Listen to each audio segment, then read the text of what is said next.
தக்குவா என்றால் இன்றைய வழக்கத்தில் அல்லாஹுடைய பயம் என்று சொல்லுவோம். அல்லாஹுடைய பயம் என்பது பாவத்திலிருந்து விலகுதல் மட்டுமல்ல, அல்லாவிற்கு கட்டுப்படுதலும் அல்லாவிற்கு நன்மை செய்தலும் தக்குவாதான். உமர் அவர்களிடத்திலே ரலியல்லாஹு அன்ஹு உபை அவர்கள் ஒரு முறை கேட்டார்கள், உமர் அவர்களே, தக்குவா என்றால் என்ன என்று. உபை அவர்களுக்கு உமர் அவர்கள் சொன்னார்கள், உபையே, ஒரு முள்ளுள்ள இடத்திலே நடந்திருக்கிறாயா? உபை சொன்னார்கள், ஆம். எப்படி நடப்பாய்? ஆடைகளை உயர்த்தி பிடித்து கொண்டு எந்த இடத்திலே முள்ளில்லையோ அந்த இடத்தில் என்னுடைய பாதத்தை வைத்து செல்லுவேன்.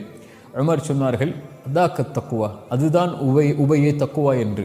இந்த உலக வாழ்வில் நீ வாழும்போது எந்த இடத்தில் அல்லாஹ்வுடைய கட்டளை இருக்கிறது, எதை அல்லாஹ் தடுத்திருக்கிறான் என்று பார்த்து வாழ்தல் தான் தக்குவா என்று சொன்னார்கள். இப்படி வாழக்கூடிய மனிதர்களை அல்லாஹ் சொல்கிறான், ஃபஇன்னல்லாஹ யுஹிப்புல் முத்தகீன். இந்த தன்மையை சுமக்கக்கூடிய முத்தகீன்களை அல்லாஹ் நேசிக்கிறான்.